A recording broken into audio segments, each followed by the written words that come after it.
Hello everyone, I hope आप सभी बहुत ही अच्छे होंगे। तो जैसा मैंने कल बताया कि मैं एक आज कोई कंपनी को डिस्कस नहीं करूंगा एज सच।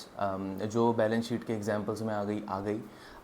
मेरा आज का वीडियो का एम है कि सिंस मैं हर वीडियो में कंपनीज़ को डिस्कस करता हूं और किसी भी कंपनी को डिस्कस करना, उसको आप एज एन इक्विटी एनालिस्ट जब उसको आप एनालाइज करते हैं तो बहुत इम्पोर्टेंट जो तीन फाइनेंशियल डॉक्यूमेंट्स होते हैं, जो तीन फाइनेंशियल स्टेटमेंट्स होती हैं, वो आपका होती है एक इनकम स्टेटमेंट, एक बैलेंस शीट की और एक कैश फ्लो की।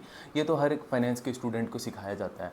तो जो नॉन फाइनेंस बैकग्राउंड से लोग आते हैं और उन्हें ये लगता है कि ये सारी टर्म्स जैसे paid up capital, share capital, current liabilities, non current liabilities, equity, assets, amortisation, depreciation, goodwill, ये सब चल क्या रहा है, ये समझ नहीं आ रहा है। और ये सारे वर्ड्स ऐसे हैं ना, जितने भी लोग फाइनेंस में हैं जिन्हें ये सब समझ आता है, वो डेलिबरेटली, मुझे ऐसा लगता है, सिर्फ यही वर्ड्स यूज़ करते रहते हैं, उसको सिंप्लीफाई नहीं करते हैं कि ताकि जो नॉन फाइनेंस बैकग्राउंड का है वो अंदर ना आ पाए, वो एक एसोटेरिक सर्कल बन जाए फाइनेंस के लोगों का, और जो बाहर का लोग है उसे ऐसा लगे अरे क्या चल रहा है यार, इन लोगों को तो कितना हाई आईक्यू वाले लोग हैं, इन्हें सब चीज़ें समझ आ रही हैं, कैसे ये सब कर सकते हैं मैनेज। तो वो टैबू मुझे ख़त्म करना है। आज की वीडियो में मुझे एक आपको दो एग्जांपल्स दूंगा बैलेंस शीट के, और इतना डिटेल में हर एक लाइन आइटम को समझाऊंगा कि आप बोलेंगे हमें तो फाइनेंस की ज़रूरत नहीं है, फाइनेंस के बैकग्राउंड से आपको होने की ज़रूरत नहीं है ये सब चीज़ें सीखने के लिए। आपको बस एक ठीक ठाक आपका एक आईक्यू होना चाहिए, थोड़ा सा आपका दिमाग आपके पास होना चाहिए। And I am pretty sure आप सभी जो ये वीडियो देख रहे हैं, जो ऑडियंस बेस है थोड़ा बहुत, तो वो काफ़ी आप इंटेलेक्चुअल लोग हैं, और ये सब आई एम प्रिटी श्योर आप बहुत ही जल्दी ग्रैस्प कर पाएंगे। और इसीलिए नहीं आप कर पाते हैं अभी तक कि फाइनेंस की टर्म्स सबको यूज़ करता है, उसको कोई सिंप्लीफाई नहीं करता है। तो आज की वीडियो में हम समझेंगे कि बैलेंस शीट को कैसे एनालाइज करते हैं। अब बैलेंस शीट आपको पहले तो आपको ये समझना है, एनालाइज करने से पहले सबसे पहले मैं आपको एक इंपॉर्टेंट टिप दूंगा। जो बैलेंस शीट में जितने भी लाइन आइटम्स होते हैं ना, उसके ऊपर आपको नाम से कंफ्यूज नहीं होना है, आपको घबराना नहीं है, टेंशन वाली कोई कंसर्न नहीं है इसके ऊपर। हर बैलेंस शीट में depending on the kind of business it is, उसका बैलेंस शीट के लाइन आइटम्स डिफरेंट होते हैं। तो आपको लाइन आइटम्स, आप हाँ बस थोड़ा समझ जाओ क्या आप बताना चाह रहे हैं, आपको घुसने की ज़रूरत नहीं है उसके ऊपर।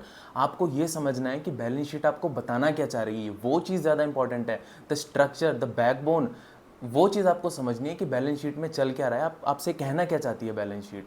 तो बैलेंस शीट आपसे दो चीज़ें आपको बैलेंस शीट बताती है। पहला बताती है कि आपका सोर्स ऑफ फंड क्या है, दूसरा वो बताती है ऑन दी अदर साइड कि आपने वो फंड्स को यूटिलाइज कैसे किया है। तो अब नॉर्मली आप इसको समझें कि सोर्स ऑफ फंड क्या हुआ। आप पैसा कहीं से भी आप उठाएं तो वो दो तरीके से उठा सकते हैं। या तो आपका वो खुद का पैसा है, जिसे हम कहते हैं, हर वीडियो में ये चीज़ बताई है, खुद का पैसा है तो उसको आप कहो एक्विटी। जब आप एक एक्विटी एनालाइज कर एक्विटी एनालिसिस में हैं, कंपनीज़ को एनालाइज कर रहे हैं, तो खुद का पैसा, सोर्स ऑफ फंड दो तरीके का हो सकता है। या तो वो खुद का पैसा है जिसे आप एक्विटी कहेंगे, या तो आपने वो उधार पे लिया हुआ पैसा है। दो ही तरीके हैं, इससे ज़्यादा कोई तरीका हो ही नहीं सकता है, खुद का पैसा या उधार का पैसा। खुद का पैसा एक्विटी, उधार का पैसा लाइबिलिटीज़ या डेट, दोनों। बैलेंस शीट में हम लाइबिलिटीज़ वर्ड यूज़ करते हैं, तो इसीलिए मैं पूरी वीडियो में डेट की जगह लाइबिलिटीज़ यूज़ करूँगा, और डेट यूज़ नहीं करूँगा ताकि आप कंफ्यूज ना हो। तो अब एक्विटी और लाइबिलिटीज़ को आप देखेंगे। सोर्स ऑफ फंड दो, एक साइड में बैलेंस शीट का होता है एक्विटी और लाइबिलिटीज़, मतलब कहाँ कहाँ से आपने पैसा उठाया। दूसरी साइड में आपका आता है एसेट्स। एसेट्स मतलब हिंदी में अगर उसको मैं बोलूँ, एसेट का मतलब क्या, संपत्ति। जो आपने पैसा उठाया है, चाहे वो एक्विटी से उठाया है, चाहे वो लाइबिलिटीज से उठाया है, आपने उस पैसे का किया क्या। बिजनेस उस पैसे का क्या करता है, अपनी संपत्ति बनाता है जिससे वो आगे कमाता है। तो एसेट हो गई संपत्ति, आपने वो एक्विटी यूज़ करी, लाइबिलिटीज़ यूज़ करी, बनाया उससे एसेट। तो सिंपल सा फॉर्मूला क्या हो गया, equity plus liabilities is equal to asset, या asset is equal to equity plus liabilities. आप अपना एसेट पैसों से खरीदेंगे। लेट्स से एक रोहित है, नया आईफोन आया, आईफोन 16, वो उसको लगा कि यार मेरे को तो आईफोन 16 चाहिए, मेरे को शो ऑफ करना है, अपना स्टैंडर्ड मेंटेन करके चलना है, लेकिन वो इतना अच्छा इनकम उसका है नहीं। तो उसने पिछले एक साल से सोचा हुआ था, अब नया फ़ोन जो लूँगा मैं आईफोन लूँगा, ठीक है। लेट्स से उसने 1 लाख का कोई आईफोन लेने का सोचा, आईफोन 16 का। आई एम नॉट श्योर उसका प्राइस कितना है, बिकॉज मैं बहुत टेक सेवी नहीं हूँ। तो लेट्स से 1 लाख का नया वाला आईफोन आया है, लॉन्च हुआ है। तो उसने 1 साल से पैसा जमा किया है अभी तक, लेकिन उसके पास सिर्फ 60,000 रुपीज़ जमा हो पाया। तो रोहित की एक्विटी कितनी है अभी 60,000, उसको एसेट कितने का खरीदना है, उसको संपत्ति कितने की खरीदनी है, उसको खरीदना है 1 लाख का फ़ोन, तो उस पर शॉर्टफॉल कितने का हो रहा है 40,000 का। 60,000 उस पर हैं, एक्विटी उसके पास है 60,000 की, एसेट उसको खरीदना है 1 लाख का। अब यहाँ पे ये क्या करेगा, रोहित जैसे गांव के सरपंच पे चला जाता है, वहाँ पे जाके उसको बोलेगा यार मेरे को 40,000 रुपये की ज़रूरत है, आप मेरे को डेट दे दें, मतलब आप मेरे को लाइबिलिटीज़ दे दें। वो उसकी लाइबिलिटी हो गई, तो उसने 40,000 डेट से उठाया। अब उसके पास पूरा पैसा आ गया 1 लाख एसेट खरीदने का, आईफोन खरीदने का। 60,000 उसकी एक्विटी, 40,000 उसकी लाइबिलिटीज़। अब एसेट वो खरीदेगा आईफोन 1 लाख का। तो उसने 1 लाख का आईफोन खरीदा, एसेट की वैल्यू क्या हुई 1 लाख की, संपत्ति 1 लाख की हुई। किस किस से क्या क्या चीज़ों से खरीदा, एक्विटी से खरीदा 60,000 और लाइबिलिटीज से खरीदा 40,000। तो यहाँ पे आपको फॉर्मूला दिमाग में घुस गया होगा कि asset is equal to equity plus liabilities. तो जब भी हम बैलेंस शीट को देखते हैं वो हमें ये बताता है कि हमारे सोर्स ऑफ फंड्स क्या हैं एक साइड में, और दूसरी साइड में हमारा एसेट क्या है। तो जब भी हम ये इनिशियली कन्फ्यूजन मुझे भी रहता था बहुत साल पहले कि यार जिस बैलेंस शीट को मैं पढ़ रहा हूँ उसमें एक्विटी प्लस लाइबिलिटीज़ की जो साइड है, जितना टोटल एक्विटी एंड लाइबिलिटीज़ आ रहा है वो हमेशा टोटल एसेट्स के इक्वल क्यों होता है। तो बैलेंस शीट का मतलब ही यही है, वो बैलेंस करके चल रहा है, आपका source of fund on one side and the usage of those funds on other side. मतलब एसेट हमेशा आपके एक्विटी प्लस लाइबिलिटीज़ के बराबर होंगे, और अगर ये बराबर नहीं है, let's say in the case of a bank, तो वहाँ पे आपको प्रॉब्लम आता है एसेट लाइबिलिटी मिसमैच का। उस केस में क्या, उस केस में जो आपके एसेट्स हैं वो आपके लाइबिलिटीज़ से कम हो गए हैं, तो मतलब आपको लाइबिलिटीज़ को पे ऑफ करने के लिए भी आपके पास एसेट नहीं बचे। उस केस में बैंक के पास आता है एसेट लाइबिलिटी मिसमैच हो जाता है, बैलेंस शीट ख़राब हो जाती है। तो ये कंसर्न होता है। अब वो मोस्टली बैंक के केस में इसीलिए होता है कि जो वो फंड उठाता है मार्केट से उसको जल्दी वापस करना है, लेकिन जो उसने आगे जाके लोन दिया है लोगों को वहाँ से पैसा देर में आएगा, 2 साल 4 साल 5 साल 10 साल।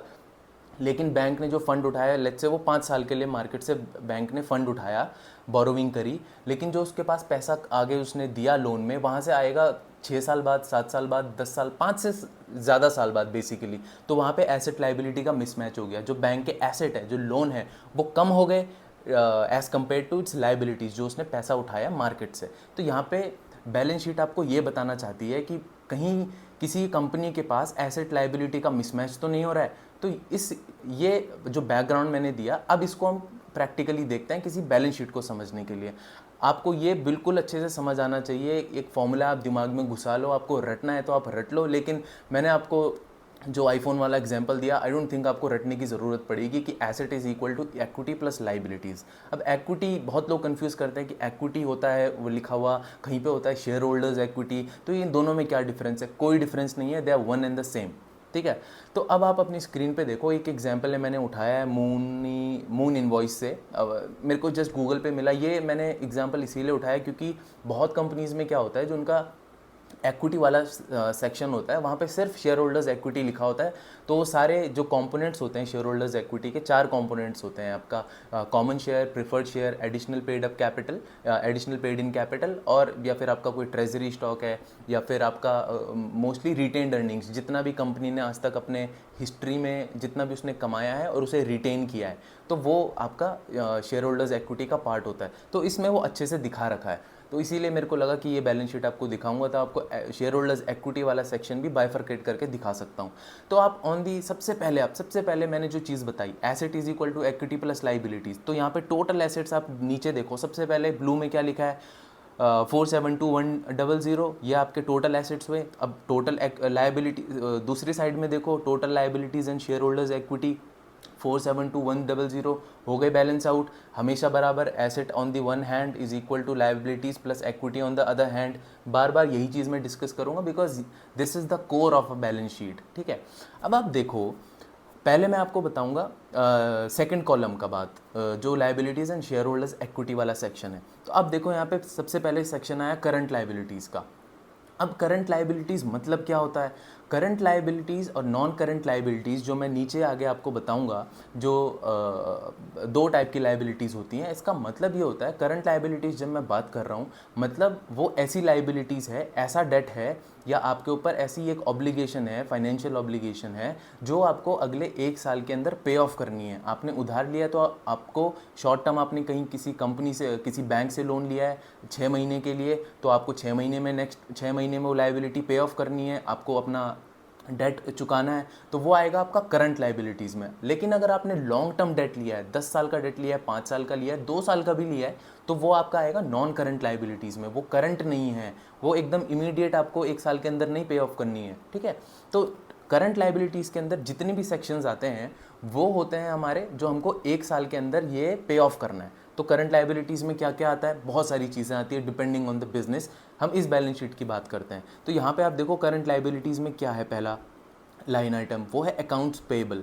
अकाउंट पेबल मतलब मैंने बहुत सारी वीडियो में आपको वर्किंग कैपिटल साइकिल समझाई है कैसा होता है। 3 चीज़ें होती हैं उसमें, इन्वेंट्री, रिसीवेबल और वर्किंग अकाउंट पेबल। इन्वेंट्री मतलब आपके पास कितना माल पड़ा है। अकाउंट रिसीवेबल मतलब आपने कस्टमर को आज सामान डिलीवर किया लेकिन कस्टमर आपको 30 दिन बाद पैसा देगा, 40 दिन बाद पैसा देगा, तो वो आपका हो गया अकाउंट रिसीवेबल। आपने कितना रिसीव करना है कस्टमर से। अब अकाउंट पेबल क्या है, आपने सप्लायर से रॉ मटेरियल खरीदा था इनिशियली, जो कस्टमर को आपने सामान दिया है वो सामान आपने प्रोड्यूस किया होगा, कुछ टाइम इन्वेंट्री में भी रहा होगा, तो आपने ऑब्वियसली वो किसी सप्लायर से रॉ मटेरियल खरीदा होगा। तो आपने जो लेट्स से सप्लायर से आपका एक एग्रीमेंट हो रखा है कि आज मैं रॉ मटेरियल खरीदूंगा, जब भी मैं रॉ मटेरियल खरीदूंगा तुमसे, तुमको मैं 20 दिन बाद 30 दिन बाद पैसे दूंगा। तो डिफरेंट डिफरेंट सप्लायर्स से डिफरेंट डिफरेंट जगह से आपने सामान खरीदा है, तो उसका अकाउंट पेबल आएगा, मतलब आपको पे करना है। तो वो आपकी क्या हुई, लाइबिलिटी। आपको 1 साल के अंदर माना जाता है कि आपने जो भी होता ही है, मतलब किसी भी कंपनी का जो पेबल होता है वो 1 साल से ज़्यादा नहीं होता है। कोई भी आपको सप्लायर रॉ मटेरियल का सप्लाई ऐसे नहीं कहेगा आज सामान लो 1 साल बाद वापस को। हार्डली कितना, 20 30 40 50 दिन, इससे ज़्यादा सप्लायर नहीं रुकेगा। तो मतलब ऑब्वियसली 1 साल से पहले ही आपको वो पे करना है अपने सप्लायर को। तो वो आ गया आपका करंट लाइबिलिटीज़ में, ठीक है। अब दूसरा लाइन आइटम करंट लाइबिलिटीज़ में है नोट्स पेबल। मतलब आपने किसी दूसरी कंपनी से या किसी से भी कोई बोरोविंग एग्रीमेंट में आप आए हैं और आपको वापस करना है with in an year. Current liabilities मतलब सारा जो लाइन आइटम होगा, सारी जो लाइबिलिटीज़ इसके इस सेक्शन के अंदर आएंगी, आपको 1 साल के अंदर वो वापस करनी है। तो नोट्स पेबल में भी आपको यहाँ पे 10,000 जो लिखा है डॉलर्स, मतलब 1 साल के अंदर वापस करना है। फिर आया आपका एक्रूड एक्सपेंसेस, मतलब अभी तक आपने वो एक्सपेंसेस एक्रू हुए हैं लेकिन आपने अभी तक वो पे नहीं किया है। किसी भी चीज़ में ये हो सकता है, आपने रेंट नहीं दिया है, लेट्स से आपने एग्रीमेंट में आ गए अपने ओनर के साथ या फिर जिसका भी वो बिल्डिंग है जिससे आपने कैपिटल लीज पे लिया है, तो आपने बोला कि यार 6 महीने का मैं एक साथ दूंगा, तो वो एक्रूड होता रहता है वो एक्सपेंस, मतलब वो जुड़ता रहता है। आपने अभी दिया नहीं है लेकिन 6 महीने बाद आपको देना है, विद इन 1 ईयर आपको देना है, तो वो आएगा आपका करंट लाइबिलिटीज़ में। डिफर्ड रेवेन्यू मतलब आपने लेट्स से किसी को अभी सामान नहीं बेचा कस्टमर को और एडवांस में उससे पेमेंट ले ली है, तो वो भी आपकी लाइबिलिटी है। बिकॉज अगर आप सामान नहीं पहुंचा पाओगे उस पे टाइम पे कस्टमर को, तो आपको वो पैसा जो आपने लिया है एडवांस में वो वापस करना पड़ेगा, तो वो आपकी लाइबिलिटी हो गई। आपको वो अब सामान भी तो जो प्रोडक्शन में जाएगा उस पर भी खर्चा आएगा, वो सब खर्चा तो आपको पूरा सामान बना के प्रोड्यूस करके आपको देना ही पड़ेगा। तो आपने रेवेन्यू तो ले लिया लेकिन अभी सामान नहीं दिया है, तो वो भी आपके करंट लाइबिलिटीज़ में आएगी। नॉन करंट में भी आ सकता है, लेकिन अगर नॉन करंट में आएगा उसका मतलब सिंपल ये होगा कि 1 साल से ज़्यादा टाइम है हमारे पास ये वापस करने के लिए। करंट में आया है तो उसका मतलब ये है कि 1 साल से कम टाइम है हम पे वापस करने के लिए। अब टोटल करंट लाइबिलिटीज़ मतलब आप चारों को ऐड करेंगे तो आपकी $47,000 की टोटल करंट लाइबिलिटीज़ इस बैलेंस शीट में आ गई। अब आप लॉन्ग टर्म डेट देखो। लॉन्ग टर्म डेट क्या है, $200,000 का लॉन्ग टर्म डेट है। लॉन्ग टर्म डेट आपका नॉन करंट लाइबिलिटीज़ हो गया, क्योंकि आपको वो अभी लॉन्ग टर्म मतलब by its very meaning long term में आपको वापस करना है। लॉन्ग टर्म यूजुअली 1 साल से ज़्यादा ही क्यों हम कहते हैं, लॉन्ग टर्म 1 साल से कम को तो हम नियर टर्म और मीडियम टर्म में भी कह सकते हैं, लेकिन लॉन्ग टर्म जब हम कहते हैं तो मतलब वो 1 साल से बाद ही आपको लाइबिलिटी पे ऑफ करनी है। तो इसका मतलब 1 साल से ज़्यादा टाइम है यहाँ पे, तो इसीलिए ये नॉन करंट लाइबिलिटीज़ में आ गया। तो आप टोटल करंट लाइबिलिटीज़ को और लॉन्ग टर्म डेट को which is also your non current liabilities, तो ये टोटल लाइबिलिटीज़ कितना हो गया, ये $200,000 और बाकी ऊपर का current liability total current liabilities $47,000 को आप ऐड करेंगे तो टोटल लाइबिलिटीज़ आपकी आ गई। अब बहुत इंपॉर्टेंट सेक्शन है शेयर होल्डर्स इक्विटी। बहुत लोग यहाँ पे कंफ्यूज होते हैं। तो शेयर होल्डर्स इक्विटी को समझने से पहले आपको ये 2-3 चीज़ें समझनी पड़ेंगी। कॉमन स्टॉक क्या होता है, प्रिफर्ड स्टॉक भी मैं समझाऊंगा, लेकिन अब इस बैलेंस शीट के पॉइंट ऑफ व्यू से वो इम्पॉर्टेंट नहीं है, लेकिन मैं आपको जाते जाते एक हल्का सा चीज़ समझा दूंगा उसमें भी।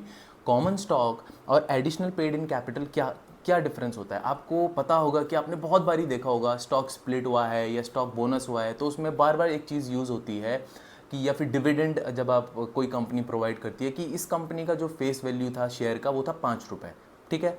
तो जब कंपनी प्राइमरी मार्केट से यूजुअली थ्रू एन आईपीओ अपने शेयर्स को लिस्ट करवाती है, अपने कंपनी को लिस्ट करवाती है और शेयर्स को पब्लिकली लिस्ट करवाती है, तो उसमें दो कंपोनेंट जुड़े होते हैं। एक तो उसका फेस वैल्यू जिसे हम पार वैल्यू ऑफ शेयर भी कहते हैं, और दूसरा उसमें होता है कि कितना प्रीमियम मिला है पार वैल्यू। अब 5 रुपये का फेस वैल्यू है किसी शेयर का, लेट्स से बजाज हाउसिंग का, I am not pretty sure कि कितने का उसका फेस वैल्यू है, लेकिन अगर उसका 5 का फेस वैल्यू है तो जब वो लिस्ट करेगा अपना आईपीओ में, तो वो 5 रुपये पे तो लिस्ट नहीं करेगा।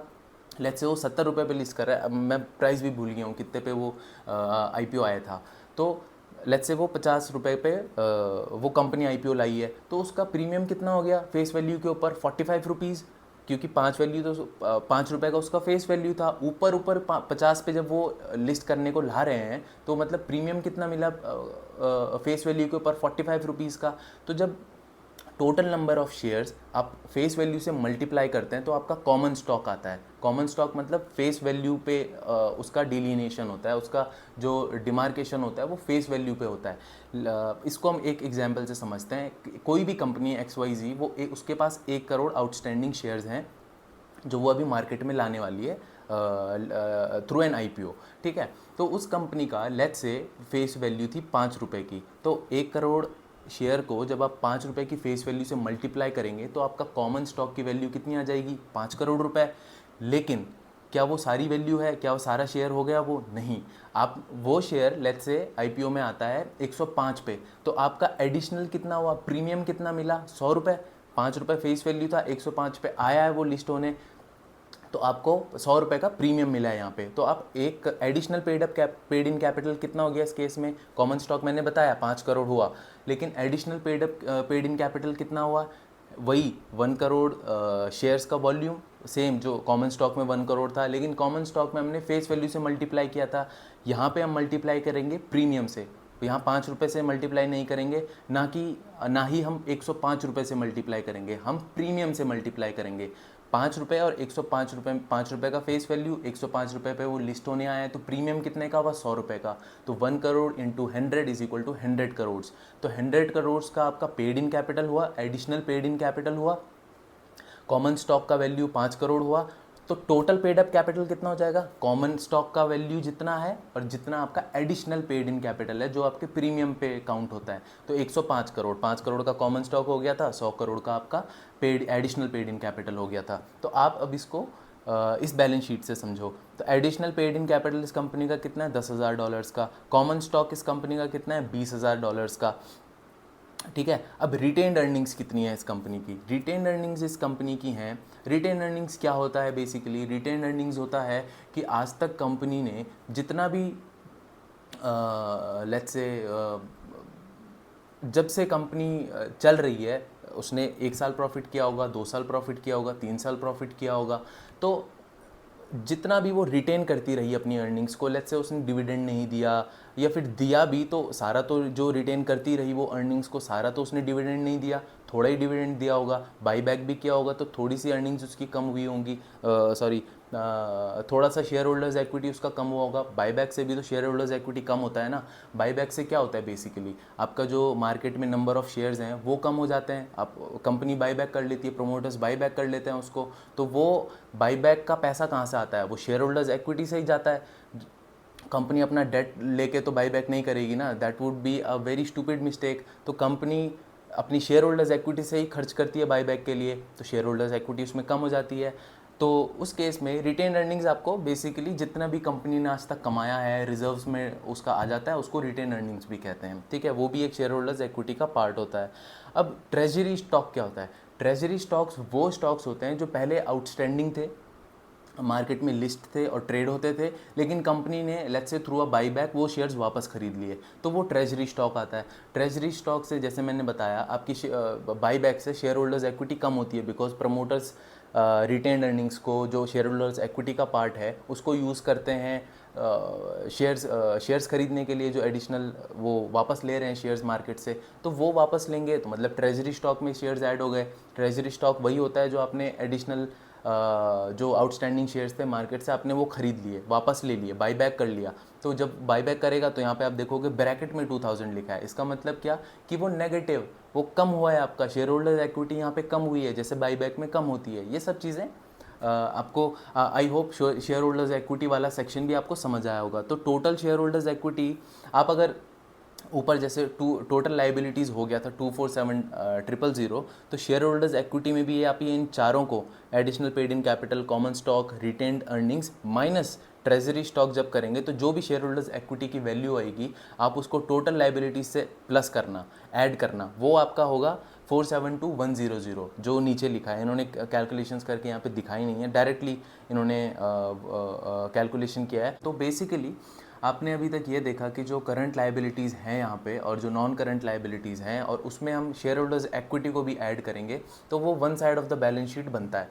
अब दूसरा इंपॉर्टेंट चीज़ यहाँ पे ये बताने लायक है, जैसे मैंने कॉमन स्टॉक और प्रेफर्ड स्टॉक का भी सोचा मैं यहाँ पे बता दूँ कि कॉमन स्टॉक जब आपका होता है और लेट्स से आपके पास कॉमन स्टॉक है और आपके फ्रेंड के पास प्रिफर्ड स्टॉक है, तो उनका डिफरेंस क्या होगा? प्रिफर्ड जो स्टॉक होगा वो प्रिफर्ड शेयर होल्डर हो गया जिसके पास वो स्टॉक है, तो उसके पास क्या होगा? जैसे आज कंपनी लिक्विडेट होने का सोचती है, मतलब अपना बिजनेस बंद करने का सोचती है और अपनी संपत्ति मतलब अपने एसेट्स को बेचना ऑब्वियसली बंद करेगी अपना धंधा, तो एसेट्स को बेचना पड़ेगा। तो जो भी पैसा वो एसेट बेच के आएगा कंपनी के पास, अपनी संपत्ति को, प्लांट, इक्विपमेंट, ये सब बेसिकली नॉन करंट एसेट्स होते हैं। और करंट एसेट्स को भी, जो भी उसके पास कैश वगैरह है, ट्रेड रिसीवेबल्स है, इन्वेंट्री है, वो सब बेच के जितना भी पैसा कंपनी के पास आया, तो सबसे पहले कंपनी क्या करेगी? अपने इन्वेस्टर्स को पैसा देगी? नहीं।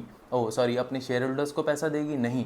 सबसे पहले कंपनी अपना डेट चुकाएगी, अपना लाइबिलिटीज़ को पे ऑफ करेगी। तो एक बार उसने लाइबिलिटीज़ पे ऑफ कर दी तो उसके पास जितना भी पैसा बचा, अगर बचा, तो ऐसा भी हो सकता है कि लाइबिलिटीज़ बहुत ज़्यादा हैं कंपनी की, तो एसेट्स इतने ज़्यादा प्राइस पे नहीं बिक पाए कि लाइबिलिटीज़ को भी कवर नहीं कर पा रहे हैं, फिर तो शेयर होल्डर्स के लिए कुछ नहीं बचेगा।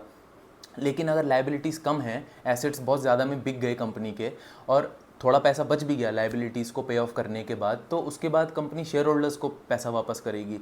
तो जब शेयर होल्डर्स को पैसा वापस करने आएगी ना, तो कॉमन शेयर होल्डर्स से पहले लाइन में लगे होंगे प्रिफर्ड शेयर होल्डर्स, उनको पहले प्रेफरेंस मिलेगी पैसा मिलने में। मतलब जो जितना भी पैसा बचा है अगर सारे शेयर होल्डर्स पे डिस्ट्रीब्यूट होना है तो पहले प्रिफर्ड शेयर होल्डर्स को डिस्ट्रीब्यूट होगा, फिर कॉमन शेयर होल्डर्स की बारी आएगी। और वोटिंग राइट्स की जब मैं बात करूं तो voting rights common share holders के पास होते हैं, यूजुअली वो 1 वोट पर शेयर होता है। और जो प्रिफर्ड शेयर होल्डर्स होते हैं उनके पास वोटिंग राइट्स नहीं होता है, ठीक है। और लिक्विडेशन के केस में प्रेफरेंस मिलती है लेकिन प्रिफर्ड शेयर होल्डर्स को, इसीलिए उनका नाम भी शायद प्रिफर्ड शेयर होल्डर है। तो आपने one side of the balance sheet देख ली। अब एक और फन फैक्ट यहाँ पे ये है कि जैसे हम बुक वैल्यू की बात करते हैं, पर्टिकुलरली फाइनेंस के केस में तो हम हर कंपनीज को बुक वैल्यू से देखते हैं कि कितना प्राइस टू बुक ट्रेड हो रहा है, कितना प्राइस टू बुक ट्रेड हो रहा है। तो बुक वैल्यू का मतलब क्या होता है?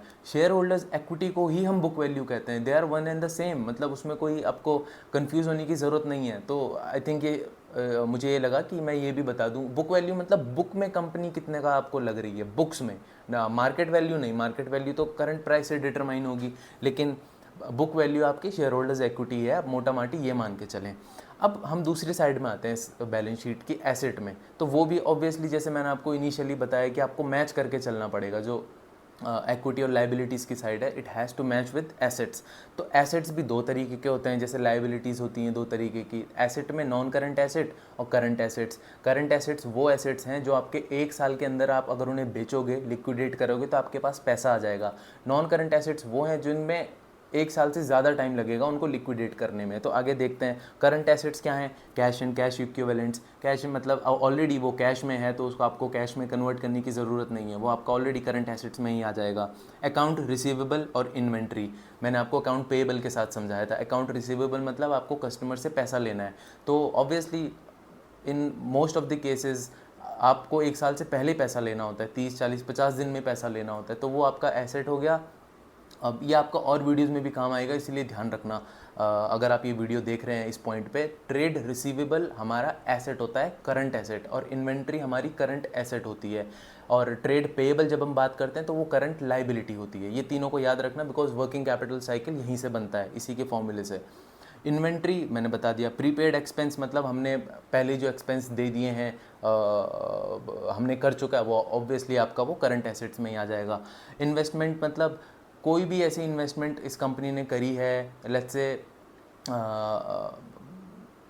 बैंक में उसने अपने एफडी कराया है, लेकिन वो विद इन 1 ईयर उसका मैच्योरिटी होने वाला है, मैच्योर होने वाली है वो एफडी, तो वहाँ से पैसा एफडी तोड़वा के पैसा ले लेगा, तो वो कैश में कन्वर्ट कर लेगा, तो वो इन्वेस्टमेंट आएगी कंपनी की करंट एसेट्स में। अगर सेम इन्वेस्टमेंट वाला जो लाइन आइटम है वो नॉन करंट एसेट्स में भी आ सकता है, उस केस में क्या होगा कि लेट्स से कंपनी ने मार्केट के बॉन्ड्स, गवर्नमेंट बॉन्ड्स खरीदे हैं, लेकिन मैच्योरिटी उनकी 1 साल से ज़्यादा बाद है, मतलब वो तब मैच्योर होंगे तभी बिक सकता है वो। या फिर आपका बैंक ने कंपनी ने किसी बैंक में एफडी कराई है, इन्वेस्ट किया है उस फिक्स डिपॉजिट के प्रोडक्ट में, तो वो 1 साल से ज़्यादा उसको लगेगा टाइम मैच्योर होने में, तो वो सेम इन्वेस्टमेंट आ जाएगी आपके नॉन करंट वाली साइड में। फिर अब नेक्स्ट टोटल करंट एसेट्स आप ऐड करेंगे तो आपको दिख जाएगा $149,000 का है। फिर land, buildings and improvements, equipment, तो ये सब आपका क्या आता है नॉन करंट एसेट्स में। आई डोंट नो इन्होंने यहाँ पे पर्टिकुलर एक हेडिंग में क्यों नहीं लिखा है, लेकिन मैं आपको सेनको की अभी दिखाऊंगा ना बैलेंस शीट, तो आपको और अच्छे से समझ आएगा। ये मैंने इसीलिए दिखाई, बेसिकली मुझे खुद बहुत ज़्यादा पसंद नहीं आई थी, लेकिन यहाँ पे शेयर होल्डर्स इक्विटी को बहुत अच्छे से बाइफरकेट किया हुआ है। तो फटाफट इसको देखते हैं। लैंड, बिल्डिंग्स एंड इक्विपमेंट, ये आप ये एज्यूम करके चलती है कंपनी की नेक्स्ट 1 ईयर में हमको इसका कोई ख़रीदार नहीं मिलेगा, ये 1 साल के बाद ही बिकेगा और वहाँ से हम कैश में कन्वर्ट कर सकते हैं, तो ये नॉन करंट एसेट्स में आता है। लेस डिप्रिसिएशन मतलब यहाँ पे डेप्रिसिएशन पता नहीं क्या लिखा है, लेकिन ये डेप्रिसिएशन होगा।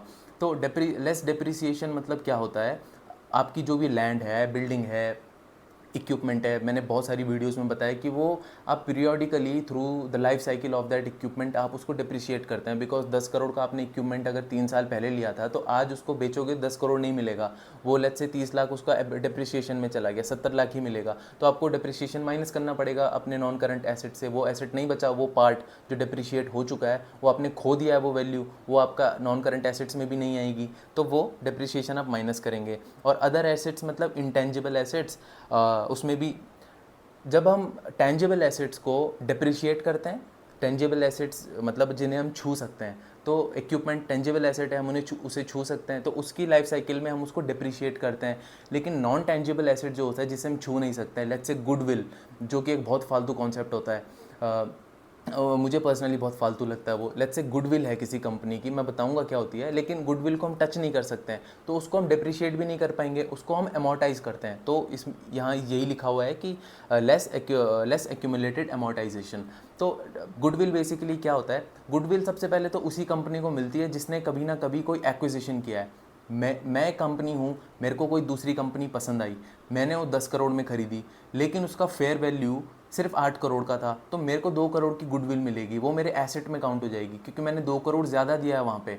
तो अब लेट्स से कोई कंपनी है 50 साल से रन कर रही है, लेकिन उसने आज तक कोई एक्विजिशन किया ही नहीं है, तो उसका गुडविल वाला फिगर आएगा ही नहीं, तो उसका एसेट तो जो उसकी एसेट वाली साइड है वो तो वैसे ही कम हो जाएगी। तो हुआ नहीं हुआ ये फालतू कॉन्सेप्ट, आई डोंट नो क्यों ये यूज़ होता है कॉन्सेप्ट, और मैं तो इसको कम्प्लीटली इग्नोर करता हूँ। ये गुडविल वाला कॉन्सेप्ट जो होता है आप अपने हिसाब से देख सकते हैं। तो आप इस वाले केस में क्या करो, एसेट वाले केस में टोटल करंट एसेट्स जो है, जो आपके दोनों लाइन के अंदर फंसा के इन्होंने फिगर लिखा हुआ है $149,000 का, उसको ऐड करो बाकी इनसे जो ये नीचे सारे लाइन आइटम्स और है ना, 24,300, 250,000, 50,000 माइनस जो ब्रैकेट में उसको माइनस करते चलो, तो आपका लास्ट में, आई एम प्रीटी श्योर जो आपका फिगर आएगा वो आएगा 472,100। तो आपको यहाँ से समझ आया कि बैलेंस शीट आपको क्या दिखा रही है। ऑन वन हैंड ये आपको दिखा रही है कि आपके सोर्स ऑफ फंड क्या है, and on the other hand ये आपको दिखा रही है कि आपने उन फंड्स को यूज़ कैसे किया है।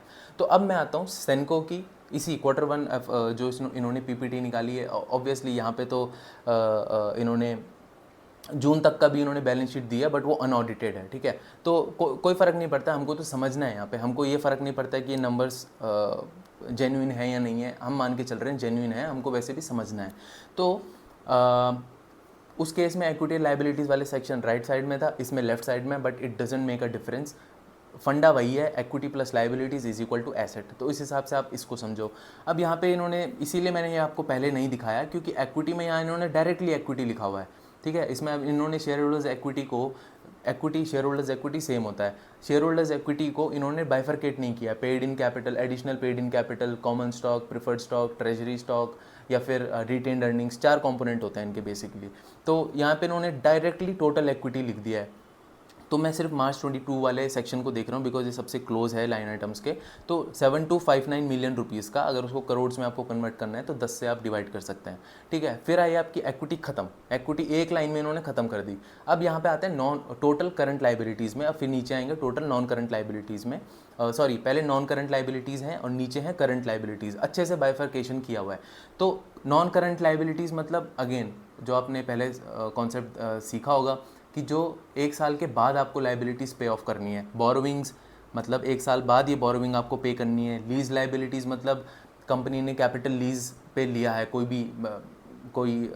लेट्स से कोई शोरूम लिया है कैपिटल पे, मैं सेनको की पर्टिकुलरली बात कर रहा हूँ। कैपिटल लीज़ क्या होता है, आप कोई भी कैपिटल एसेट जो होता है कि चाहे वो इक्विपमेंट हो, चाहे वो रेंट की बिल्डिंग हो या कुछ भी हो, आपने वो लीज़ पे लिया है, आपको मंथली उस पर उसका रेंट देना है। तो जो लीज़ लाइबिलिटीज़ अगर नॉन करंट लाइबिलिटीज़ वाले सेक्शन के अंदर आ रही है मतलब वो 1 साल से ज़्यादा टाइम है उनको पे करने के लिए, ठीक है। प्रोविजंस मतलब प्रोविजंस तो ऑब्वियसली हो करते ही इसीलिए हैं क्योंकि हमको आगे जाके लग रहा है कि हमारा यार लॉस हो सकता है तो हमको प्रोवाइड करना पड़ेगा। अब बैंक के केस में तो एनपीएस के लिए प्रोविज़न करते हैं, इस केस में भी किसी भी चीज़ के लिए प्रोविज़न कर सकते हैं, चाहे वो हेजिंग अगर आपकी ठीक से नहीं हो पाई या फिर आपका ऐसा हुआ कि मार्केट में बहुत ज़्यादा प्राइस फ्लक्चुएशन हो गया गोल्ड का, आपका इन्वेंट्री लॉस हुआ तो उसके लिए भी आपको प्रोविज़न करना पड़ता है। तो वो ये प्रोविज़न का फिगर है। मतलब ये नॉन करंट लाइबिलिटीज़ में आया, मतलब 1 साल का टाइम है आपको पे ऑफ करने के लिए। और अदर नॉन करंट लाइबिलिटीज़ भी एक सेक्शन है। तो टोटल आप नॉन करंट लाइबिलिटीज़ यहाँ पे देखेंगे तो 1464 मिलियन रुपीज़ की टोटल नॉन करंट लाइबिलिटीज़ हैं, ठीक है। टोटल इक्विटी कितने की थी, ऊपर आप देखो 7259 की। अब करंट लाइबिलिटीज़ में क्या क्या आएगा, मैंने आपको उस केस में बताया था पिछले वाली बैलेंस शीट में। सबसे पहले आपके बोरोविंग्स आ गई। ये बोरोविंग्स तो आप बोलेंगे बोरोविंग्स करंट लाइबिलिटीज़ में भी आ रही है और बोरोविंग्स ऊपर भी आ रही है, तो सेम दो जगह कैसे आ गई। इसका करंट लाइबिलिटीज़ के अंदर आने का मतलब अभी 1 साल से पहले हमको ये लाइबिलिटीज़ पे ऑफ करनी है, अपने ये उधार चुकाना है। लीज़ लाइबिलिटीज़ सेम ऊपर भी था नीचे भी था, लेकिन ये जो लीज़ लाइबिलिटीज़ हैं ये 1 साल से अंदर पे ऑफ करनी है। ट्रेड पेबल्स मैंने पिछले केस में बताया, ट्रेड पेबल्स हमारी लाइबिलिटी होती है, अभी करंट लाइबिलिटी होती है, तो वो करंट लाइबिलिटी में आ गया। अदर फाइनेंशियल लाइबिलिटीज़ मतलब कोई उधार वगैरह इन्होंने लिया हो या किसी भी टाइप की फाइनेंशियल लाइबिलिटी, किसी और से इन्होंने पैसा उठाया हो तो वो आपको 1 साल के अंदर जो वापस करना है वो चीज़ है। करंट टैक्स लाइबिलिटीज़ मतलब टैक्स को लेके आपकी कितनी लाइबिलिटी है वो आपका इस केस में आ गई। और अदर करंट लाइबिलिटीज़ मतलब इन सब से हटके अगर कुछ और भी चीज़ें हैं जो कंपनी बाकी वाले सेक्शंस में नहीं डाल पाई, बाकी वाले लाइन आइटम्स में नहीं डाल पाई और अलग से दिखाना चाहती है, तो उस केस में ये अदर करंट लाइबिलिटीज़ है। मैंने आपको वीडियो की स्टार्टिंग में बोला था इन जो पर्टिकुलर लाइन आइटम्स है ना, इस पर ज़्यादा दिमाग मत लगाओ। अब यहाँ पे आप ये मत सोचने बैठो कि अदर करंट लाइबिलिटीज़ में क्या होगा यार। आपको बस इतना समझ आना चाहिए कि अदर करंट लाइबिलिटीज़ में लेट्स से मार्च 22 में 1825 मिलियन रुपीज़ का या फिर 182 करोड़ का करंट लाइबिलिटीज़ है, तो मतलब आपको ये 1 साल के अंदर पे करना है। ये क्या चीज़ है, इससे आपको इतना फ़र्क नहीं पड़ना चाहिए। बाकी लाइन आइटम्स आप देखो, बट ये अदर करंट लाइबिलिटीज़ जब कंपनी ने भी खुद से नहीं इसको आके समझाया है तो इसमें इतना कंसर्न होने वाली बात नहीं है, ठीक है। अगर फिगर बहुत ज़्यादा आता है तब आपको समझना है कि यार अदर करंट लाइबिलिटीज़ में ऐसा क्या आ गया, इतना ज़्यादा क्या आ गया। लेकिन जब तक फिगर छोटा है तो ठीक है, उसको हम इग्नोर कर सकते हैं। तो टोटल करंट लाइबिलिटीज़ भी आप देखेंगे। अब नीचे टोटल इक्विटी एंड लाइबिलिटीज़ कैसे निकाला इन्होंने, पहले टोटल इक्विटी ऐड करो जो 7259 थी, फिर करंट लाइबिलिटीज़ ऐड करो, total non current liabilities add करो जो 1464 मिलियन रुपीज़ थी, और फिर टोटल करंट लाइबिलिटीज़ ऐड करो जो 12,277 मिलियन रुपीज़ की थी। तो टोटल इक्विटी एंड लाइबिलिटीज़ आपकी कितनी आ गई, 21,000 मिलियन रुपीज़ की, मतलब 2100 करोड़ की। मार्च 22 वाला मैं कॉलम देख रहा हूँ, बाकी कैलकुलेशन हर कॉलम में सेम है, ठीक है। अब सबसे पहले तो आप एसेट वाली साइड में आओ, दूसरा जो इक्विटी लाइबिलिटीज़ वाली साइड हो गई। अब एसेट वाले साइड में आओ तो सबसे पहले आपको क्या देखना है, मार्च 22 के कॉलम में जब आप नीचे तक आएंगे तो जो टोटल एसेट्स देखेंगे वो एकदम पेनी मतलब पैसों तक का सेम है। वो 21,001.85 मिलियन रुपीज़ की टोटल इक्विटी एंड लाइबिलिटीज़ थी इस साइड में। अब यहाँ आप एसेट्स देखो मार्च 22 के नीचे सबसे कॉलम में वो भी सेम है, टोटल एसेट्स 21,001 मिलियन 0.85 तक का मैच किया हुआ है। तो इसीलिए कहते हैं कि बैलेंस शीट हमेशा बैलेंस करके चलती है, equity liabilities on one hand and assets on the other hand. अब एसेट्स आप देखो, दो टाइप के एसेट्स होते हैं, नॉन करंट और current assets. Non current assets में क्या क्या आ गया, प्रॉपर्टी प्लांट इक्विपमेंट, ये सारे वो फिगर्स हैं, ये सारे वो लाइन आइटम्स हैं जो हमें 1 साल से ज़्यादा टाइम लग जाएगा कैश में कन्वर्ट करने में। कैपिटल वर्क इन प्रोग्रेस मतलब हमने जो भी कैपिटल इन्वेस्ट किया किसी लेट्स से किसी शोरूम को बनाने के लिए, लेकिन अभी वो शोरूम बन रहा है, वर्क इन प्रोग्रेस है, तो वो कैपिटल वर्क इन प्रोग्रेस आएगा नॉन करंट एसेट्स में। अभी उसमें टाइम लगेगा हमें वो एसेट को बनने में। राइट ऑफ यूज़ एसेट्स, ये बेसिकली इंटेंजिबल एसेट्स होते हैं, क्योंकि हमने किसी भी एसेट का राइट ऑफ यूज़ उस पर ख़रीदा है, हम उसे यूज़ कर सकते हैं, मोस्टली कैपिटल लीज लाइबिलिटीज़ का, तो ये भी आपका नॉन करंट में आ गया। अदर इंटेंजिबल एसेट्स मतलब जो राइट ऑफ यूज़ से हटके जो इंटेंजिबल एसेट्स बचे, ज़्यादा दिमाग मत लगाओ, बहुत ज़्यादा कंफ्यूज हो जाओगे, तो वो बचे क्या, वो आपके नॉन करंट एसेट्स में इन्होंने यहाँ पर लिख दिया। अदर फाइनेंशियल एसेट्स, पैसों वैसों से लेके को हट के जो एसेट्स हैं लेकिन फाइनेंशियली हैं, तो वो भी आएगा आपका नॉन करंट एसेट्स में। अदर नॉन करंट एसेट्स में जो सब ये लाइन आइटम्स में नहीं भर पाए, वहाँ नहीं फॉल कर रहे हैं उस कैटेगरी में, तो ये नीचे आके दिखाया इसने कि अदर नॉन करंट एसेट्स भी हमारे पास हैं। तो टोटल नॉन करंट एसेट्स कितने हो गए, 2988.13 मिलियन रुपीज़ के। अब करंट एसेट्स क्या होता है, मैंने बताया था इन्वेंट्री और रिसीवेबल आपका करंट एसेट होता है, क्योंकि ये आपका 1 साल से अंदर आप कैश में कन्वर्ट कर सकते हैं इसको। इन्वेंट्रीज भी आप बेच के पैसा ले सकते हैं, और रिसीवेबल भी आप कस्टमर को बोल सकते हैं कि भाई हो गए 30 दिन, अब मेरे को पैसा चाहिए जो तुमने सामान खरीदा था। तो हम एज्यूम करके चलते हैं कि कस्टमर पैसा देगा, तो वो उसे हम करंट एसेट्स में डालते हैं। फिर कैश एंड कैश इक्विवेलेंट, ये तो जब कैश और कैश इक्विवेलेंट ही है तो ऑब्वियसली ये 1 साल से पहले ही हम कैश में कन्वर्ट कर सकते हैं।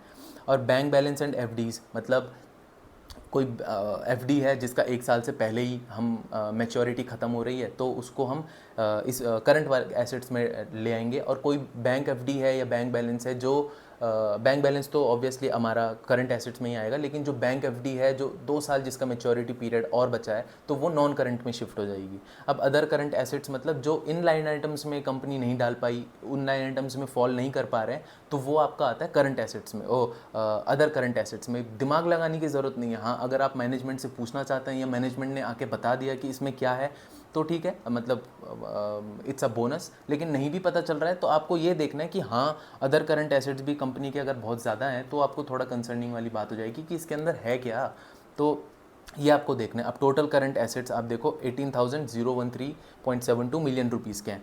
अब आप टोटल नॉन करंट एसेट्स और करंट एसेट्स को ऐड करोगे तो आपके टोटल एसेट्स आ जाएंगे, जो क्या हैं 21,000 मिलियन रुपीज़ के। तो वो टोटल इक्विटी और लाइबिलिटीज़ से सेम है, एसेट्स आपका सेम हो जाएगा टोटल इक्विटी प्लस लाइबिलिटीज़ से। तो आई एम प्रिटी श्योर कि मैंने इसको बहुत सिंप्लीफाई किया होगा। अगर फिर भी आपको प्रॉब्लम है, कोई डाउट है, आई थिंक सारा चीज़ें मैं कवर कर चुका हूँ, कोई ऐसा बहुत चीज़ें इंपॉर्टेंट यहाँ पे बताने को नहीं है। मैं कैश फ्लो और इनकम स्टेटमेंट भी किसी नेक्स्ट वीडियोज़ में डिस्कस कर दूंगा। मैंने एक्चुअली किसी को बैलेंस शीट तो मैंने तो खूब पढ़ी है, बहुत पढ़ी है, मतलब बहुत ही ज़्यादा पढ़ी है, लेकिन किसी को मैंने समझाया नहीं है। वैसे भी I live A life kind of in isolation, तो ऐसा कोई है नहीं कि समझाने के लिए, और कोई मेरा फाइनेंस का कोई ऐसा फ्रेंड भी नहीं है जिसको ज़रूरत पड़ती है मुझसे सीखने की, तो किसी को मैंने ये चीज़ें एक्सप्लेन नहीं करी है। और हो सकता है उसका एक इम्पैक्ट पड़ा हो मेरी एक्सप्लेनिंग एबिलिटी में, मैं ठीक से शायद एक्सप्लेन नहीं कर पाया हूँ इस वीडियो में, लेकिन रेस्ट एश्योर्ड धीरे धीरे मैं अपनी जो मेरी कम्युनिकेशन स्किल्स हैं वो भी इम्प्रूव हो रही हैं, और जो मेरा समझाने का तरीका है वो भी और सिंप्लीफाई करके 1 या 2 महीने या फिर जब भी मेरे को लगेगा कि हाँ एक वीडियो मेरे को फिर से बैलेंस शीट पे बनानी चाहिए, तो मैं और अच्छे से बिल्कुल और डिटेल पे जाके, आई थिंक डिटेल तो मैंने कवर कर दिया, लेकिन थोड़ा और एक्सप्लेन करके और सिंप्लीफाई करके एक और वीडियो इस पर बनाऊंगा, तो उसमें घबराने की कोई बात नहीं है। आप एक काम कर सकते हैं, अगर आपको कोई भी लाइन आइटम है, कोई भी डाउट है इस बैलेंस शीट वाली वीडियो को लेके, तो ये मेरा पर्सनल आपसे प्रॉमिस है कि आप कमेंट्स में उसको पूछ सकते हैं। कोई भी कितना भी सिली डाउट हो आप मुझसे पूछो, and I will pretty sure कि I will make it sure कि उस चीज़ का मैं आपको रिस्पॉन्ड करूं, बिकॉज मैं चाहता हूं कि अगर आप ये जो भी मेरा वीडियोस देख रहा है, ये बैलेंस शीट वाली एक बार वीडियो देख लेना, तो जब मैं एनालाइज़ कर रहा हूँ चीज़ें तो आपको तुरंत समझ आएंगी। जैसे मैं कल को सपोज़ कोई कंपनी एनालाइज़ करता हूँ, उसकी बैलेंस शीट की मैं बात करता हूँ कि किसी बैंक की, यार इसका एसेट लाइबिलिटी मिसमैच हो गया, तो मेरे को ज़्यादा फोकस ना करना पड़े एसेट लाइबिलिटी मिसमैच को समझाने के लिए आपको एकदम समझ आएगी, ओह एसेट लाइबिलिटी मिसमैच मतलब एसेट कम हो गए, लाइबिलिटी ज़्यादा हो गई, मतलब हम पे संपत्ति हमारी कम है और हमारा जो उधार है वो ज़्यादा है, तो वहाँ पे दिक्कत ही आती है। वो नेगेटिव गैप हो जाता है एसेट लाइबिलिटीज़ के बीच में। तो उस हिसाब से आपको समझना है। कोई भी डाउट है, आई एम अगेन स्ट्रेसिंग कि पर्सनली मैं सारे कमेंट्स पे रेस्पॉन्ड करूँगा, डाउट वाले जो कमेंट्स हैं पर्टिकुलरली। तो थैंक यू सो मच। कोई और वीडियो में नेक्स्ट में मैं आपसे बात करता हूँ, ठीक है। So thank you guys.